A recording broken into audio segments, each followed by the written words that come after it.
Hello students, in front of you this is Mohammad Irfan Khan. Today I am here to again explain the new topic from your chapter life processes. Life processes से आज हम लोग एक नया topic discuss करने वाले हैं जो कि बहुत ही इंपॉर्टेंट होने वाला है।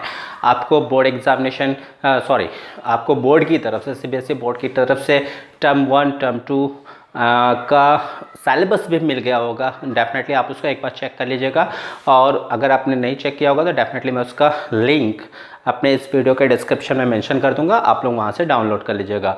स्पेशली मैंने आपको ये पीरियोडिक टेस्ट के भी सिलेबस मेंशन कर रखे हैं, ठीक है, आप उसको भी एक बार चेक कर लीजिएगा। तो आज का जो टॉपिक होने वाला है वो भी लाइफ प्रोसेसेस से होने वाला है। इससे पहले आप लोगों ने लाइफ प्रोसेस पढ़ा था। लाइफ प्रोसेस से हम लोगों ने इससे पहले जो ट्रांसपोर्टेशन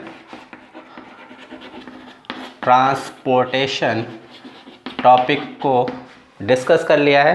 ट्रांसपोर्टेशन में स्पेशली हम लोगों ने सर्कुलेशन देखा था ह्यूमन बीइंग के केस में। यह हमारा फुल एंड फाइनल हो चुका है। अगर बाय द वे कोई चीज़ें रिमेनिंग होंगी तो हम उसको डिस्कस कर लेंगे। श्योरली आपका स्कूल बहुत ही जल्दी ओपन होने वाला है, ओपन हो ही चुका है मैक्सिमम, जहाँ बस थोड़ा सा वेट करना है आपको। नेक्स्ट आई होप मैं आपको जब भी नेक्स्ट वीडियो नहीं कहूँगा, अब तो लेक्चर कहूँगा, ऑफलाइन जो लेक्चर होगा वो डेफिनेटली ऑफलाइन ही होगा, और वो जल्दी इसी मंथ में या नेक्स्ट मंथ के में होगा, श्योर होगा। तो डिस्कस कर लेते हैं आज का टॉपिक। आज का टॉपिक भी लाइफ प्रोसेस से होगा। लाइफ प्रोसेस से देखिए क्या हो सकता है, क्या होगा। मैंने एक टॉपिक आपसे कहा था, मैं इसको बाद में डिस्कस करूँगा। तो चलिए स्टार्ट करते हैं। जो टॉपिक है हमारा लाइफ प्रोसेस से हो जाएगा हमारा टॉपिक आज का, बहुत ही important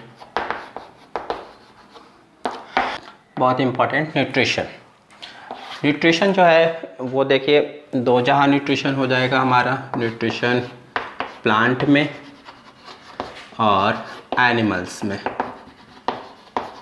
okay. Plants and animals में होगा। कैसे होगा देखते हैं। पहले हम एक बार लाइफ प्रोसेस को रिपीट करते हैं, डेफिनेशन देखते हैं। लाइफ प्रोसेसेस क्या था? Life processes are those processes by which we sustain we exist on this earth. तो लाइफ प्रोसेसेस वो प्रोसेसेस थे जिससे हम क्या करते थे, एग्जिस्ट करते थे, सर्वाइव करते थे। कहाँ पे? इस अर्थ पे, ऑन दिस अर्थ। ये आपको क्लियर नहीं हो रहा होगा, बट अभी ये क्लियर हो जाएगा। थोड़ा सा मैंने चॉक को भिगो लिया है जिससे आपको अच्छे से क्लियर हो, अभी क्लियर हो जाएगा, ओके।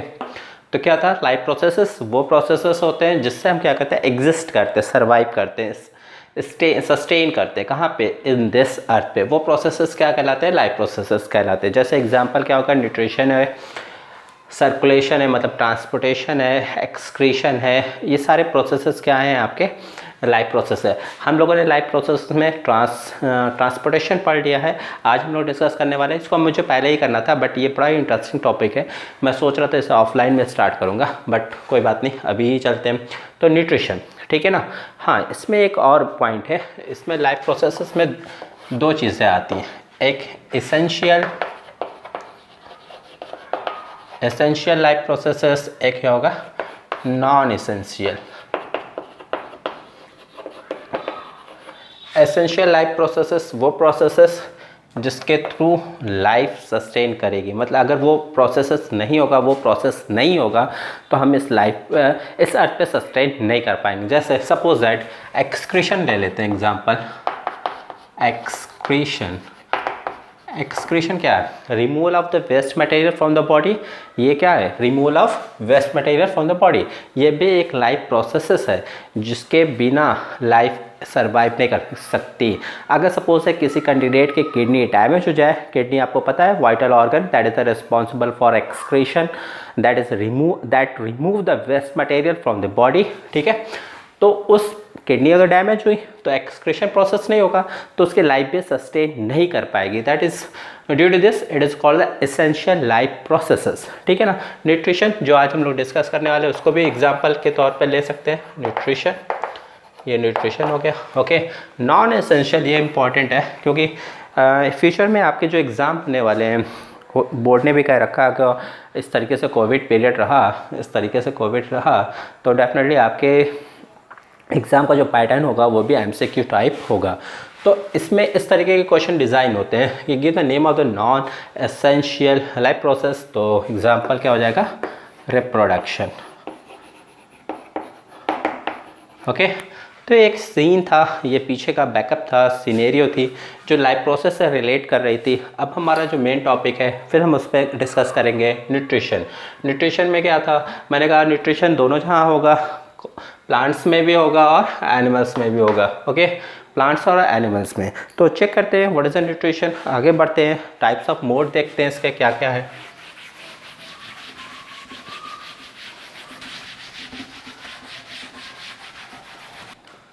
देखिएगा न्यूट्रिशन,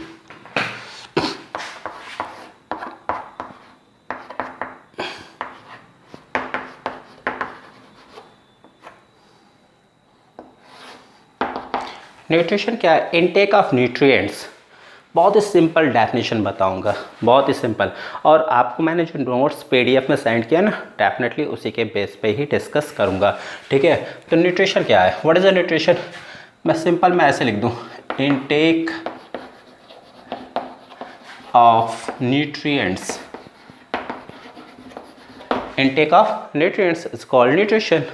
ओके, बट नहीं, थोड़ा सा इसको एलाबोरेट करते हैं और थोड़ा सा, व्हाट इज़ अ न्यूट्रिएंट, बात ये भी आती है व्हाट इज़ अ न्यूट्रिएंट। तो आपका यहाँ से देखिएगा, carbohydrate, carbohydrates, fat, protein, proteins, vitamins, okay, lipid भी कह दूँ, ये सब क्या है आपका न्यूट्रिएंट्स है। ठीक है ना, तो इनटेक ऑफ द न्यूट्रिएंट्स, ठीक है, बाय द एनी ऑर्गेनिज्म, कोई भी ऑर्गेनिज्म क्या करता है, इनटेक करता है। कौन करता है, ऑर्गेनिज्म। ये आपका ट्री हो गया, ये आपके हो गए गोलूराम, बहुत ही डिस्कस किया था, बहुत ही पॉपुलर कैरेक्टर हमारा गोलूराम। एक प्लांट का रिप्रेजेंट कर रहा है और क्या कर रहा है, एनिमल्स को। इनटेक ऑफ न्यूट्रिएंट्स, ठीक है ना, इनटेक ऑफ न्यूट्रिएंट्स जब होगा, और वो कौन से कार्बोहाइड्रेट है, फैट है, विटामिन है, प्रोटीन है, लिपिड्स है, एट्सेट्रा, ये सब क्या होता है, जब भी कोई भी ऑर्गेनिज्म इनटेक करता है और उसका यूटिलाइजेशन करे, यूटिलाइजेशन, जब उसका यूटिलाइजेशन करे, ठीक ना, then that process known as nutrition. एक क्वेश्चन आता है, why we required, what is the requirement of nutrition in case of the human beings या अनदर ऑर्गेनिज्म। ठीक है, किसी भी ऑर्गेनिज्म में, ये हमारे दोनों ऑर्गेनिज्म थे, ठीक है, ये न्यूट्रिशन को क्यों परफॉर्म करें, what is the need of nutrition, what is the need of nutrition, nutrition की यहाँ पे क्या रिक्वायरमेंट है, क्यों हम न्यूट्रिशन इनटेक करते हैं। सुबह शाम हम लोग बर्गर है, पिज़्ज़ा है, पेस्ट्री है, ठीक है, ये सारी चीज़ें क्यों इनटेक करते हैं, डेफिनेटली उससे हमें क्या मिलती है, एनर्जी मिलती है। एक सिंपल सा, वी गॉट इट एनर्जी, और इस एनर्जी से हम क्या करते हैं, बहुत सारे लाइफ प्रोसेसेस को कंडक्ट करते हैं, बहुत सारे मेटाबॉलिक एक्टिविटीज़ को कंडक्ट करते हैं। ठीक है, मैं लिख देता हूँ मेटाबॉलिक एक्टिविटीज़,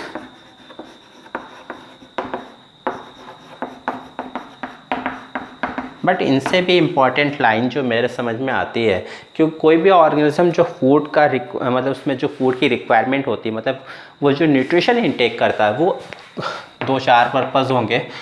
फर्स्ट तो क्या होगी, उसकी ग्रोथ होगी। एक नॉर्मल ग्रोथ के लिए वो क्या करता है, न्यूट्रिएंट्स की रिक्वायरमेंट लेता है, इनटेक करता है। उसका डेवलपमेंट, अगर प्रॉपर न्यूट्रिएंट्स वो इनटेक नहीं करेगा तो उसकी ग्रोथ नहीं होगी, डेवलपमेंट नहीं होगा। ओके, और साथ ही साथ वो हेल्दी बॉडी के साथ नहीं रहेगा। यहाँ पे मैं ऐसे इसको लिख सकता हूँ, मेंटेन हेल्दी बॉडी, एक इसमें ऐड कर सकता हूँ इसी में वेट भी, एक हेल्दी बॉडी वेट भी होगा, ठीक है ना। अगर प्रॉपर न्यूट्रिशन इनटेक होगा तो कोई भी ऑर्गेनिज्म है तो उसकी बॉडी का हेल्दी एक वेट भी होगा, जो उसके लिए बहुत ही ज़्यादा ज़रूरी है, ठीक है। पता चला हम बहुत ही ज़्यादा, हमारा कोई वेट ही नहीं हो रहा है, हम बहुत ही वीक हैं, हमारे पास प्रॉपर न्यूट्रिशन नहीं है, तो डेफिनेटली हम बहुत सारी प्रॉब्लम से सफ़र कर सकते हैं, ठीक है। इसमें एक सबसे इम्पॉर्टेंट ये आ जाती है कि अगर हमको प्रॉपर न्यूट्रिएंट्स नहीं मिलेगा तो हम क्रॉनिक डिजीज़ से सफ़र कर सकते हैं, क्रॉनिक डिजीज़, ठीक है। तो हम इसको ऐसे भी कर सकते हैं कि avoid the risk of chronic disease. मैं इसको ऐसे भी लिख सकता हूँ, यहाँ पे लिख देता हूँ अवॉइड द क्रॉनिक डिजीज़, ये पॉइंट, ओके। तो अगर आपसे पूछा जाए why we need, what is the need of the nutrition in case of the organism, then you go with the 4 points. It is responsible for their simple growth, simple development, maintenance and the healthy body weight, avoid the chronic disease, etc. और भी हो सकते हैं. ये points जो थे बहुत ही simple से थे. आई होप आपका एक इंट्रो होगा जो मेकअप हो गया होगा. तो न्यूट्रिशन अगेन आते हैं. Nutrition, what is nutrition? Intake of the nutrients for, किसके लिए? For the growth, development, maintenance of the healthy body weight, avoid the chronic disease by the organism and utilization is known as nutrition. वो nutrients कौन से होंगे? Carbohydrate हो सकता है, fats हो सकता है, प्रोटीन्स होता है, विटामिन्स होता है, लिपिड्स होता है, मिनरल्स भी आ जाएंगे न्यूट्रिशन के थ्रू. और मैंने उसको डिफाइन किया क्या होगी requirement, what is the need, what is the requirement of nutrition in case of the organism. ठीक है, तो डेफिनेटली जब क्या होगा, न्यूट्रिशन होगा तो डेफिनेटली हमको एनर्जी मिलेगी. उस एनर्जी से हम डिफरेंट मेटाबॉलिक एक्टिविटीज़ को परफॉर्म करते हैं और भी बहुत सारी फिजिकल एक्टिविटीज़ को भी परफॉर्म कर सकते हैं. जैसे मेरा बोलना भी, मैं जो आपको लेक्चर दे रहा हूँ, डेफिनेटली मुझे एनर्जी की रिक्वायरमेंट है. वो एनर्जी मुझे कहाँ से मिल रही है? इस न्यूट्रिशन प्रोसेस के थ्रू. डेफिनेटली आप वीडियोज़ को ऑब्जर्व कर रहे हैं, आपका माइंड बहुत ही शार्प एक्टिविटीज़ कर रहा है, गेन कर रहा है, लर्न कर रहा है. ठीक है ना, तो डेफिनेटली वहाँ पे भी एनर्जी की रिक्वायरमेंट है. वो सारी एनर्जी आपको न्यूट्रिशन के प्रोसेस से मिलती है. बट अगर फाइनली वैसे एक होल थिंग्स के अकॉर्डिंग पूछा जाए कि what is the requirement of nutrition, then you go with the 4 points. I hope ये क्लियर हो गया होगा. तो हम डेफिनेटली डिस्कस करते हैं नेक्स्ट हेडिंग पे. वो हमारी नेक्स्ट हेडिंग क्या हो जाएगी? Mode of nutrition. ठीक है ना, मोड ऑफ न्यूट्रिशन, इसके अकॉर्डिंग फिर हम डिस्कस करते हैं. Okay students, now we talk about mode of nutrition. Mode of nutrition. Mode of nutrition की जब हम बात करेंगे तो यहाँ पे 2 टाइप्स के मोड ऑफ न्यूट्रिशन दिखेंगे. ओके, फर्स्ट हमारा जो हो जाएगा वो autotrophic mode of nutrition. Second हमारा जो हो जाएगा वो हेटेरोट्रॉफिक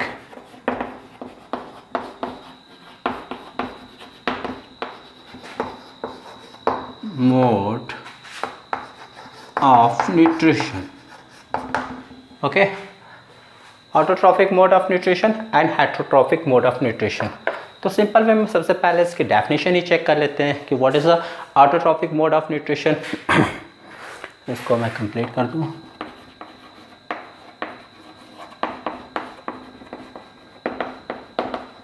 ओके, ऑटोट्रॉपिक की जब बात करेंगे तो when the those organism which prepare their own food in the presence of sunlight and chlorophyll, and then that type of the mode of nutrition is called autotrophic mode of nutrition.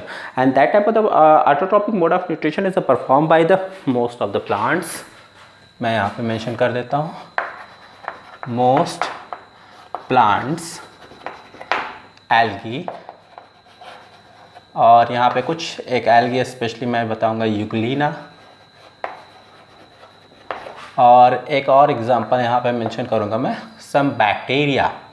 Okay, यहाँ पे mention कर देता हूँ some bacteria. कुछ bacteria भी होते हैं जिनके पास क्या होता है, क्लोरोफिल मॉलिक्यूल्स होते हैं जो क्या करेंगे, फोटोसिंथेसिस को परफॉर्म करते हैं. Due to this it is also consider as autotrophic bacteria, जिसकी वजह से उन्हें हम क्या कहते हैं, ऑटोट्रॉफिक बैक्टीरिया कहते हैं। सिंपल वे में मैं अगेन इसको रिपीट कर देता हूँ कि ऑटोट्रॉफिक मोड ऑफ न्यूट्रिशन वो मोड ऑफ न्यूट्रिशन जिसमें कोई भी ऑर्गेनिज्म अपना फूड खुद से प्रिपेयर करता है इन the presence of sunlight and chlorophylls. Okay, example की बात करेंगे तो मोस्ट ऑफ द प्लांट्स, सारे प्लांट्स क्या करते हैं, autotrophic mode of nutrition show करते हैं। कुछ बैक्टीरियाज भी होते हैं और एल्गी जो ये भी क्या करती है, autotrophic mode of nutrition show करते हैं। इसमें मैंने एक स्पेशल पॉइंट लिखा है यूक्लिना, ठीक है ना। यूक्लिना क्यों लिखा है आप शायद जानते ही होंगे कि ये लाइक दैट, आपको तो पता ही है कि ड्राइंग मेरी थोड़ी सी वीक है, but I will try. I think मैंने अच्छा सा ड्रा कर लिया है, इसको यहाँ से गैप करता हूँ। ये फ्लैजिला, ये यहाँ पिंक के क्लोरोफिल्स मॉलिक्यूल्स हो जाएंगे।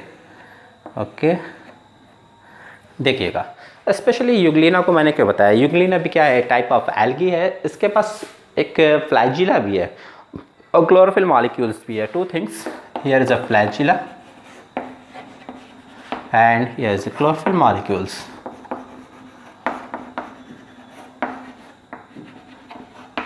Chlorophyll molecules. Flagella show the movement, show the locomotion due to this अगर किसी भी ऑर्गेनिज्म के पास फ्लैजिला है तो डेफिनेटली उसमें लोकोमोशन होगा। क्या होगा, locomotion. What is a locomotion, movement from one place to another place is known as locomotion. Okay, and this character represent, it is animal. ये क्या है, प्लांट्स तो मोशन करते नहीं, मूवमेंट करते नहीं, ठीक है, लोकोमोशन करते नहीं, एक प्लेस से दूसरे प्लेस पे जा नहीं रहे हैं, ठीक है। अगर जा रहे हैं तो डेफिनेटली वो कैरेक्टर किसको रिप्रेजेंट करता है, एनिमल्स को करता है। एनिमल्स के पास क्लोरोफिल मॉलिक्यूल्स है नहीं, ठीक है, जिससे वो फोटोसिंथेसिस करें। अगर किसी के पास क्लोरोफिल मॉलिक्यूल्स है तो डेफिनेटली ये किसका कैरेक्टर होता है, प्लांट का, जिसकी वजह से ये क्या करेगा, फोटोसिंथेसिस। इट्स मीन क्या हुआ कि ये क्या है, कनेक्टिंग लिंक है between plant and animals. Animals और प्लांट के बीच की एक कड़ी है जिसमें दोनों कैरेक्टर पाए जाते हैं, ठीक है ना। ना इसे हम एनिमल कंसीडर कर सकते हैं, ना इसे हम प्लांट कंसीडर कर सकते हैं। आई थिंक आपको क्लियर हो गया होगा। तो यूक्लिना एक माइंड में सेटअप रखिएगा, कभी भी आपसे पूछा जा सकता है कि यूक्लिना क्या करता है, ठीक है, वो क्या एनिमल की कैटेगरी से बिलोंग करता है कि प्लांट की category. So then you go with none of these, they have the both properties, plant as well as animals. okay, तो ऑटोट्रॉफिक मोड ऑफ न्यूट्रिशन की बात तो हो गई, ठीक है। वो कौन सा प्रोसेस है जिसके थ्रू ऑटोट्रॉप्स, मतलब ये सारे ऑर्गेनिज्म क्या हुए, ऑटोट्रॉप्स हुए। तो ये कौन सा प्रोसेस है जिसके थ्रू ऑटोट्रॉप्स फूड को प्रिपेयर करते हैं, then that process is considered as photosynthesis. उसे हम क्या कहते हैं, फोटोसिंथेसिस। ओके, फोटोसिंथेसिस की बात होगी तो हम इसमें क्या करेंगे, फोटोसिंथेसिस की डेफिनेशन पढ़ेंगे। आप इसको एक बार मेंशन कर लीजिएगा। मैं इसमें यहाँ पे फोटोसिंथेसिस की डेफिनेशन बताऊँगा, फिर इसमें रॉ मटेरियल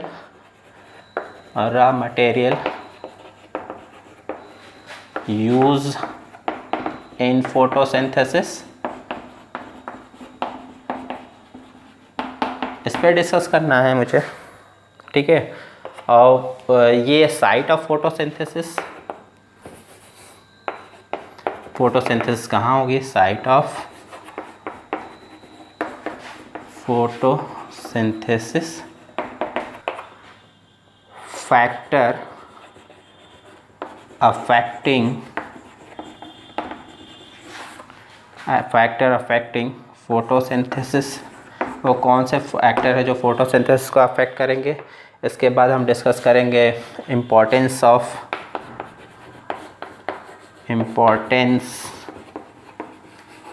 फोटोसिंथेसिस। ओके, यहीं पे एक डिस्कस होगा हमारा स्टोमेटा क्या होता है, इसके मुझे फंक्शन बताने होंगे।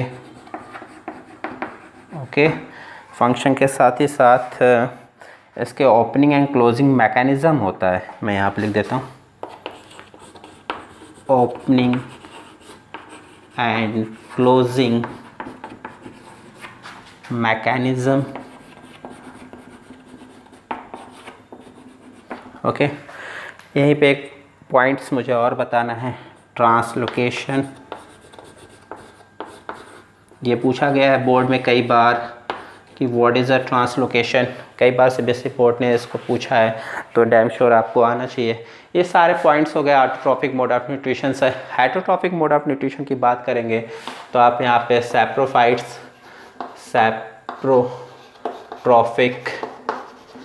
सैप्रोट्रॉफिक मोड ऑफ न्यूट्रिशन पढ़ लीजिए, ठीक है। और यहाँ पे आप पैरासिटिक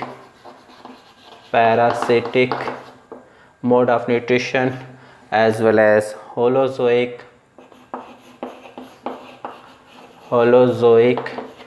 मोड ऑफ न्यूट्रिशन।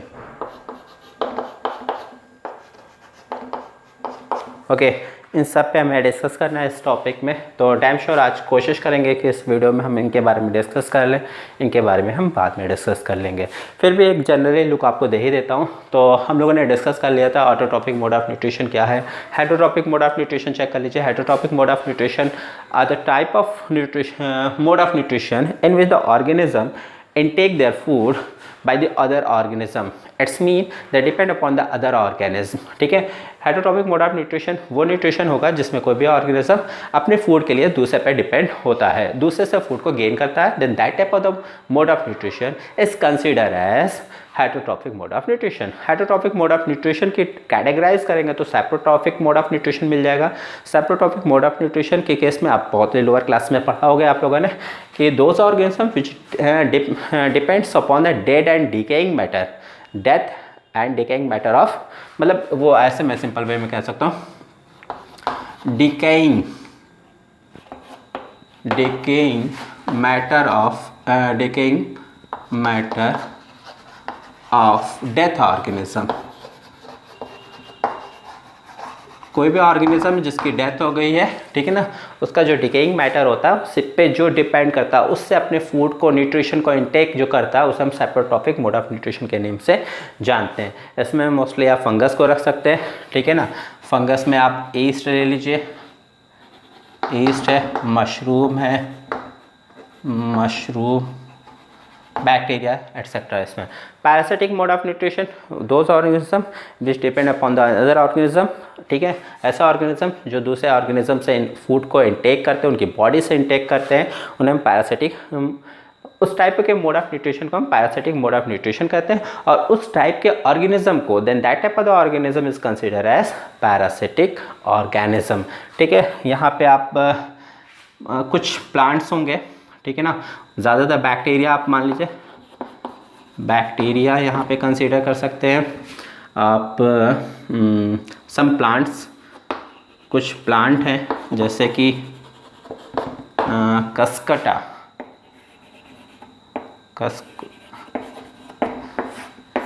ठीक है, ये भी parasitic mode of nutrition show करता है।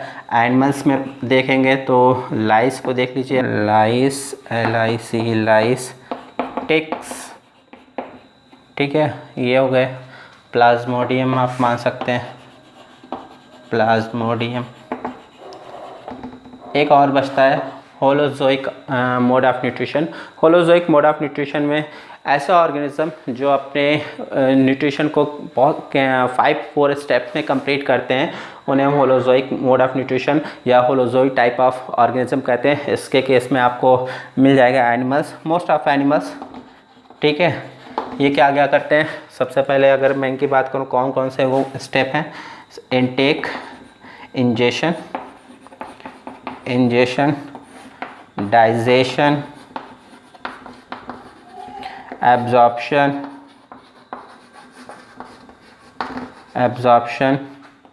एसिमिलेशन, और ये आपका लास्ट हो जाएगा excretion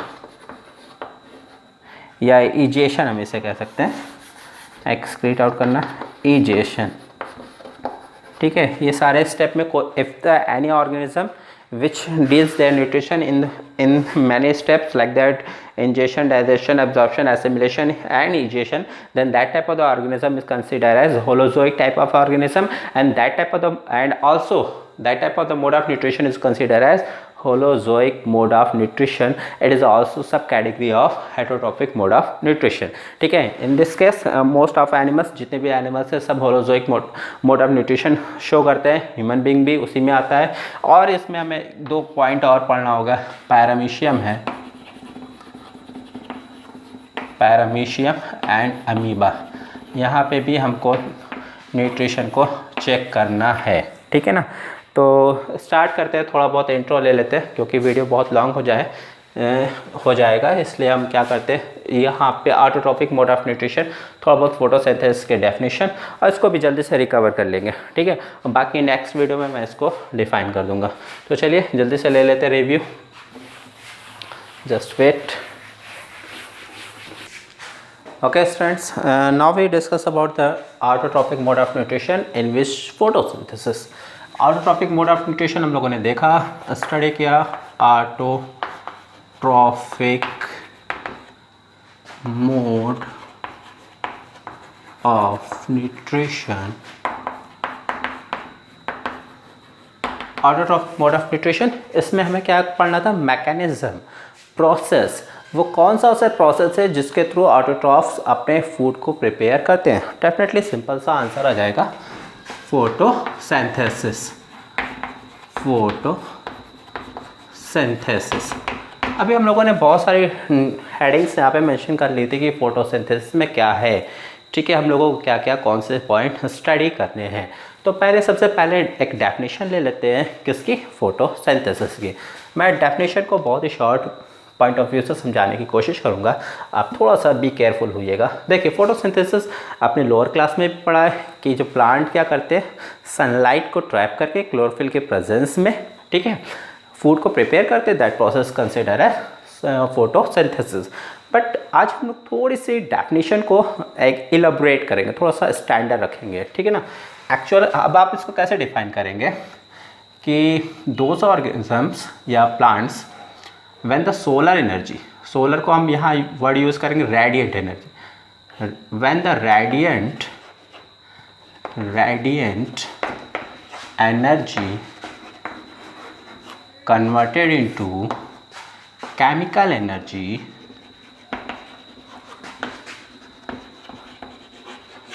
in the presence of sunlight, ठीक है, एंड क्लोरोफिल, थोड़ा सा मैं शायद डिस्टर्ब हुआ, chlorophyll by using raw material CO2 and water, and कर दूँ यहाँ पे एंड वाटर।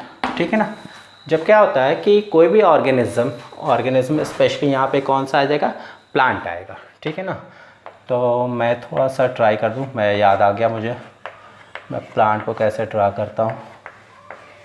चलिए ठीक है, जब प्लांट क्या करता है, रेडिएंट एनर्जी को केमिकल एनर्जी में कन्वर्ट करता है इन द प्रेजेंस ऑफ क्लोरोफिल। ठीक है ना, ये तो मैंने ऐसे ही एक्चुअल आ गया, इसकी कोई रिक्वायरमेंट नहीं थी यहाँ पे।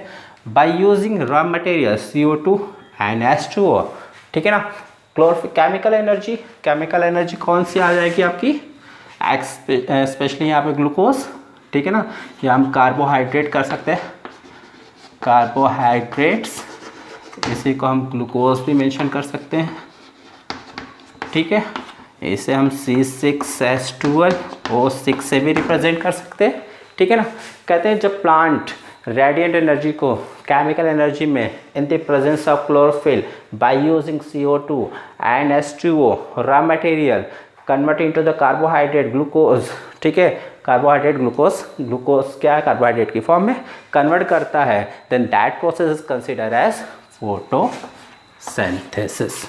ओके, मैंने इसमें लिखा था कि raw materials, which is raw material. कभी एक क्वेश्चन आया था बोर्ड में कि give the name of the raw material which is use in the photosynthesis by autotrophs और the plants, then you go with the 2 points CO2 and H2O। फिर उसने एक क्वेश्चन ये भी पूछा गया था एक बार कि ये जो रॉ मटेरियल्स होते हैं फोटोसिंथेसिस में, जो ऑटोट्रॉफ के थ्रू यूज़ किए जाते हैं, वो कहाँ से आते हैं। Then you go simply atmosphere, ATM, ठीक है ना, एटीएम, या मैं इसको एटमॉस्फेयर कर दूं, नहीं तो आप लोग एटीएम कोई और समझते रहेंगे। एटमॉस्फेयर, वैसे आप बहुत जीनियस है, मुझे पता है। एटमॉस्फेयर ये कहाँ से आएगा? By the soil with the help of root. Root के थ्रू क्या होंगे? एब्जॉर्ब किए जाएंगे। तो सेकेंड हेडिंग का भी मेंशन हो गया। मैंने बताया, डेफिनेशन बता दी। क्या डेफिनेशन थी? सिंपल से आपको यहाँ पे दिख रहा होगा कि when the plants convert the radiant energy into the chemical energy such as glucose in the presence of chlorophyll and using the CO2 and water as raw materials, then that process, that phenomenon is considered as photosynthesis। मैंने कहा कि photosynthesis में कौन से raw material use हुए, तो definitely आपके front पे ही है CO2 एंड H2O। कहाँ से आते हैं? ये क्वेश्चन आया बोर्ड में, तो मुझे तो बताना ही पड़ेगा, है तो बहुत ही ईजी, बहुत ही कॉमन सेंस की बात है।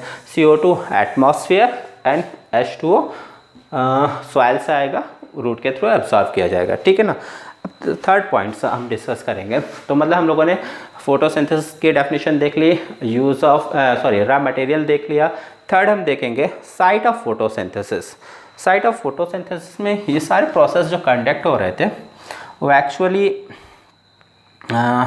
एक ऑर्गेनेल्स में हो रहे थे। ऑर्गेनेली सिंपल ऑर्गेनेल्स का, ठीक है ना। कौन सा था वो? एक बहुत ही इंपॉर्टेंट, जिसे हम किचन ऑफ प्लांट सेल भी कहते हैं, ठीक है, जिसका नेम आप जानते हैं क्लोरोप्लास्ट, ठीक है ना। ये वो ऑर्गेनेल्स है, वो सिंगल ऑर्गेनेल ही है, सिंपल वे में हम कहेंगे क्लोरोप्लास्ट, ठीक है, जहाँ पे क्या होती है? फोटोसिंथेसिस होती है। अब बात एक ये भी होती है सर, कभी कभी आपने सुना होगा कि हर्बेसियस प्लांट जो होते हैं, हर्बेसियस मतलब जो ग्रीनिश प्लांट होते हैं, जो जिसके स्टेम भी ग्रीन होते हैं, लीव्स तो ग्रीन है ही एक्चुअल, तो वहाँ पे भी फोटोसिंथेसिस होती है। इट्स मीन वो पार्ट्स, वो स्ट्रक्चर्स जहाँ पे भी क्लोरोप्लास्ट प्रेजेंट होगा, डैम श्योर वहाँ पे फोटोसिंथेसिस होगी, ठीक है ना। तो साइट ऑफ फोटोसिंथेसिस क्या है? क्लोरोप्लास्ट है, ठीक है, जिसे हम क्या कहते हैं? एक नेम देते हैं, किचन ऑफ प्लांट सेल, ठीक है। ये क्वेश्चन भी बहुत इजी है, क्लास 9th क्लास 6 का स्टैंडर्ड का क्वेश्चन है, बट बोर्ड है, CBSE बोर्ड है, वो कुछ भी आपसे पूछ सकता है, कभी कभी ये क्वेश्चन भी पूछ सकता है, ठीक है ना। अब एक पॉइंट और डिस्कस करेंगे, इम्पॉर्टेंस ऑफ फोटोसिंथेसिस, ठीक है। उससे पहले एक पॉइंट डिस्कस कर लेते हैं। अब factors affecting the photosynthesis, factors कौन होंगे? ये तो साइट हो गया, ठीक है। फैक्टर्स, देखिए वो कौन से फैक्टर्स हैं जो फोटोसिंथेसिस को अफेक्ट करते हैं? मैनी हैं, बहुत सारे हैं, बट हम जो स्पेशली आपको बताते हैं, जो कॉमन सा जेन्युइन सा आपके लिए बेस्ट होगा, आपके स्टैंडर्ड के लिए। तो लाइट इंटेंसिटी,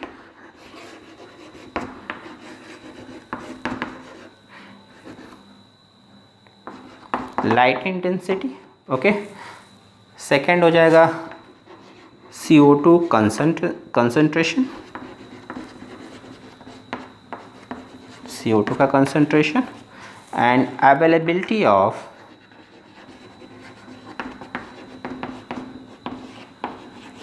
वाटर, ओके। ये 3 पॉइंट्स आप देख लीजिए, ये बहुत ही इंपॉर्टेंट है। कभी कभी पूछता है कि give the name of the factors which is affect the rate of the photosynthesis, affect the rate of photosynthesis. तो आप बता देंगे light intensity, if the light intensity is a proper the maximum, then the rate of the photosynthesis is a maximum. When the light intensity is a fall, then the photosynthesis rate also fall, okay. As well as like that CO2 concentration, अगर CO2 का concentration best है, much है, proper है, then photosynthesis भी best होगी, अच्छी होगी, ठीक है ना। अगर इसका कंसंट्रेशन कम होगा तो फोटोसिंथेसिस रेट भी डाउन हो जाएगा। अवेलेबिलिटी ऑफ द वाटर, सब कुछ है हमारे पास, वाटर नहीं है तो डेफिनेटली फोटोसिंथेसिस नहीं होगी। तो ये फैक्टर्स हो गए, ठीक है ना। अब हम डिस्कस करेंगे इंपॉर्टेंस ऑफ फोटोसिंथेसिस। इसको इरेज कर दूँ मैं,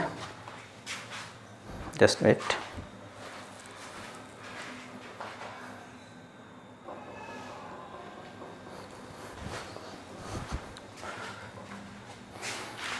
ओके स्टूडेंट्स, अब हम लोग चेक कर लेते हैं importance of photosynthesis.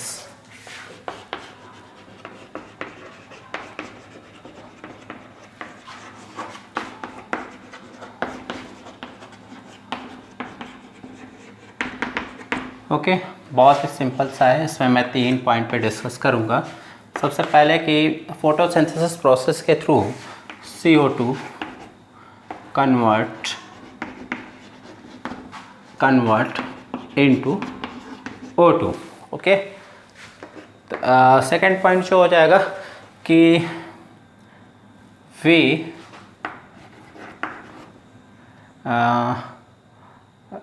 use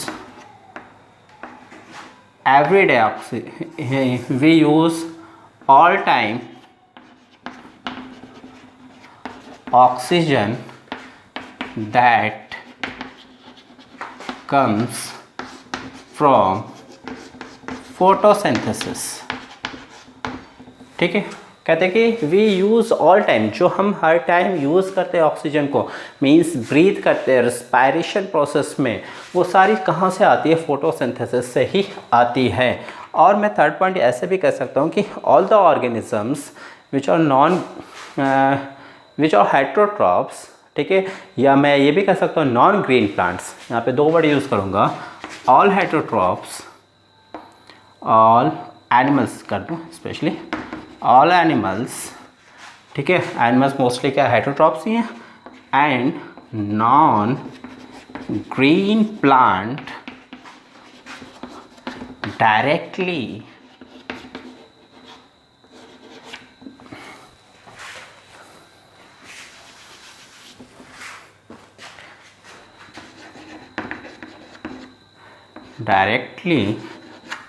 or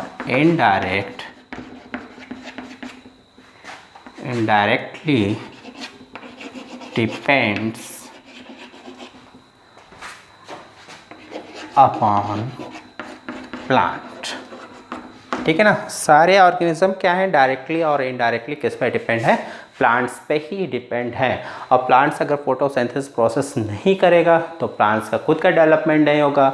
और जो एनिमल्स हैं वो उनको ही इंटेक करते हैं, बिकॉज दे आर हेट्रोट्रॉप्स, वो इनको ही इंटेक करके अपना न्यूट्रिशन कंप्लीट करते हैं, अपनी ग्रोथ करते हैं, अपना डेवलपमेंट करते हैं। बट वो प्लांट ही नहीं होगा तो डेफिनेटली उनकी भी ग्रोथ एंड डेवलपमेंट नहीं होगा। इट्स मीन वो इस अर्थ पे सर्वाइव ही नहीं कर पाएंगे। तो ये सारे इंपॉर्टेंट्स पॉइंट थे किसके? फोटोसिंथेसिस के, जो मैंने आपको डिस्कस कर दिए। एंड आई एम श्योर आपको मुझे उम्मीद है कि आपको ये समझ में आ गया होगा। बहुत ज़्यादा ह्यूमिडिटी हो रही है फिलहाल, तो मैं जो आगे के इसके जो टॉपिक्स है, एक स्टोमेटा है और मैकेनिज्म ऑफ स्टोमेटा है, ट्रांसलोकेशन है और हेट्रोट्रॉप मोड ऑफ न्यूट्रिशन है। डेफिनेटली मैं उसके बारे में डिस्कस करूंगा नेक्स्ट वीडियो में। नेक्स्ट वीडियो नहीं होगा, मुझे उम्मीद है नेक्स्ट जो हमारा लेक्चर होगा या तो वो ऑफलाइन होगा या तो लाइव क्लास होगी। तो आप इसके लिए प्रिपेयर रहिएगा, इसको रिवाइज कीजिएगा, देखिएगा। Thank you so much for observing this video. If you have any doubts please mention your question in the my comment box. Again thank you so much.